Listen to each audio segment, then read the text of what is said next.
I'm at another transition point. You know, I want to. I feel like I'm not quite. I was a little frustrated in some different ways. I remember at the time. Um, I remember Steve got an overall deal, I think at Fox or something, and I couldn't get people interested in giving me an overall deal at the time, you know. And I was like, well, what is up with that? You know, that feels a little racist to me. We both did the exact same thing, you know, in this, you know. And for some reason, it seemed like I had to prove myself again, even though I felt I already had, you know, with having, you know, an Emmy Award winning show, PJs, you know. So I had tried a sketch show that didn't go. It was with Wayne Brady at the time, which I had a lot of fun doing. Um, and then I remember I had a script deal with Regency. That was the best I could get, was to do a script with them. And Pete Aronson was there. He was the one that's at that. Once again, one of my show is Angels. There you go. And Pete completely believes in me. There's not a question. You know, he's just a complete believer in what I want to do. And so I was looking at television at the time, and the Bernie Mac show came out of 3 different things. And I talk about this when I talk to writers about how to create shows. And one is I say, what is something that you want to express? That could be a show. You know, what's going on with you right now? Is there something that you're itching to talk about? The other way to create a show is what's going on in the culture? What are you observing right now? Maybe it has nothing to do with you, but is there something interesting happening out there that you feel is a TV show? And the last thing is, that could be a television show, is what's happening on television itself. Like what's happening in the medium that you feel is interesting that maybe you have a take on. You know, you have a different way to do something with the form. And with the Bernie Mac show, all 3 of those things came together in my mind to make a TV show. And the first thing was the form itself, and that's what got me interested in doing the show. And what it was I noticed TV was turning a little at the time, and the way it was turning was in reality television.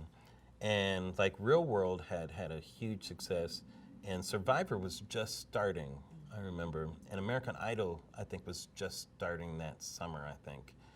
And it just felt different to me at this point, what was happening on television. And I remember there was a show on PBS called 1900 House. And they got these people, contemporary people, and they had to live as if it was 1900, the year 1900. And the whole family had to do this. And they had a confessional camera in there where, like, if they did something that they weren't supposed to do, they could go to the confessional camera and confess their sins. And I found it very interesting. Once again, it's about behavior, right? And I thought, boy, that would make an interesting show, to plant cameras in a show and kind of observe a family rather than have the action presented to you. Because at the time, we were really watching multicam sitcoms. And a lot of the action on the multicams, now this goes back to my theater roots and studying playwriting, many multicams were farce, you know, and the action is very high in farce, you know. It's very plot driven and all these things. But it was a very certain style that was kind of the same on most shows. And I thought, boy, it'd be interesting to do a show where it felt like you were observing something rather than the action was so plot heavy, you know. It was more observational, character fly on the wall type of feel. I said, oh, that's kind of interesting. So I started thinking about what that might feel like. And so I had that general idea, but I didn't know what the show was. And then I saw Kings of Comedy, and I saw Bernie Mac's act about taking care of his sister's kids. And I thought, oh, that's interesting. If I did a show with Bernie where he's taking care of his sister's kids because their mother's on crack, that emotional tug kind of draws me emotionally into the show, and I'll accept this premise that I have because I want to observe this, you know. So that's where I started, you know, and I pitched the idea to Bernie and his people, and he liked it a lot. And then from there, I pitched it to Fox and other networks. Fox bought it in the room, and started to go from there. And then my process then was figuring out how to write the show, because yeah, I pitched it, but now I'm in hot water because I don't know how to write this thing, because it's not a regular sitcom. This is not slamming doors and, you know, false identities and all that kind of stuff, high action. And I know that, but because I've been writing the other thing as a professional writer, I don't know how to write this yet. So I had to train myself how to write it. So I remember one of the exercises I did was I was watching The Real World, and I was looking at the act break, and I noticed that there was no plot in The Real World, you know, because we were just watching these people, and you know, you're just watching whatever they're doing or whatever. And I noticed that at the act break, there was nothing that was keeping me there manipulatively. Like in most sitcoms, there's some action that happens, and then there's a question as to what's going to happen now as a result of that action, and that's your act break. You know, are they going to find out who this is or whatever? You know, and I was watching The Real World, and it didn't have that at the act break. It just stopped. And I'm like, well, why do I want to come back? Why do I want to keep watching this? What's making me watch this? And I remember playing this act break back just over and over. And then it just dawned on me, and I go, oh, maybe I'm just interested in this character's life. Maybe I just want to see more of this character's journey. Maybe it has nothing to do with the plot. Maybe there's something else going on. And that was my big revelation moment, you know, of how to write something differently. And my process for writing that pilot, I kind of hid out. The deal that I had at Touchstone had expired, but I kept my office.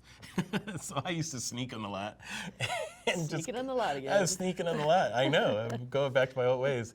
And just, hey guys, as I'm driving on, hey, you know.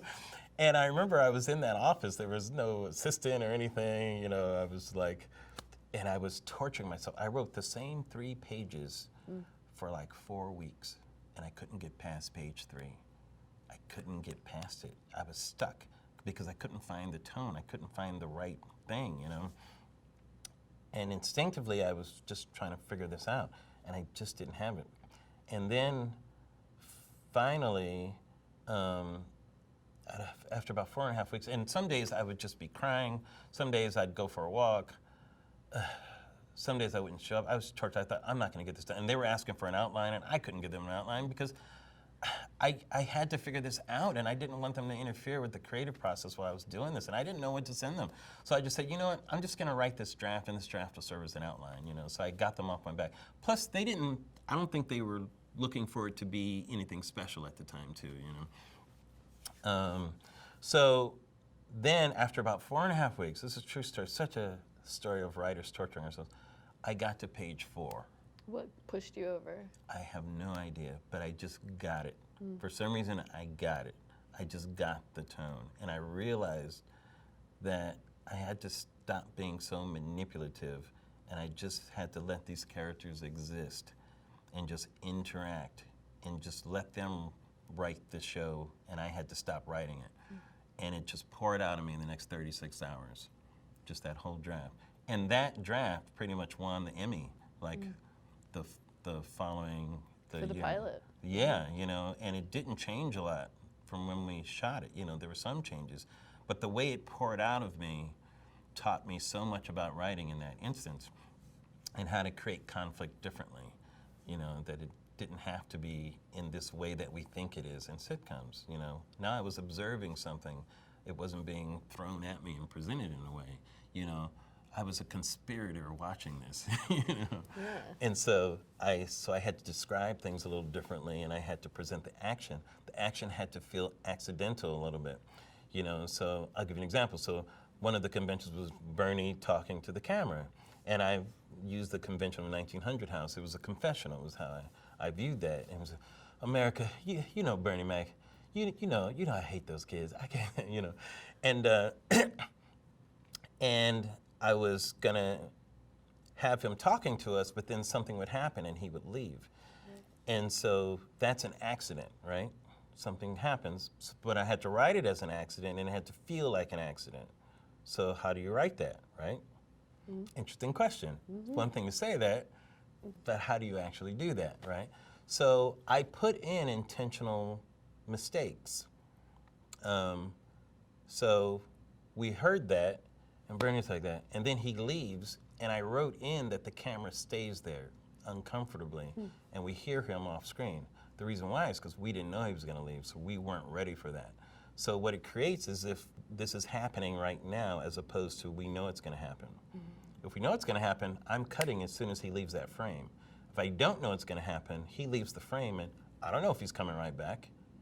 What if he just popped out for a second? Why should I leave right now? So I wanted to create an uncomfortableness with the audience of feeling that this rhythm just feels differently. So on purpose, I upset the rhythm of how a show is supposed to feel. So that we uncomfortably sit there for a second, we hear him yelling, and then I cut to the hallway, but I intentionally don't have him in the place that I cut to. Because now I'm just trying to find him. Right. So now I still hear him yelling, and I see him running with the kid through the hallway, and then I cut back to the room we started in. He's not there, and then he enters in a kind of a beat and a half, not a beat, not a half beat, but kind of a beat and a half. You know, and the timing of that was intentional, you know, and that all was to create an uneasy feeling with the audience of not knowing what this rhythm is exactly, you know, and feeling that they're watching something in real time. So all of that was done on purpose to give the audience the sense that they were observing something rather than something was being presented to them.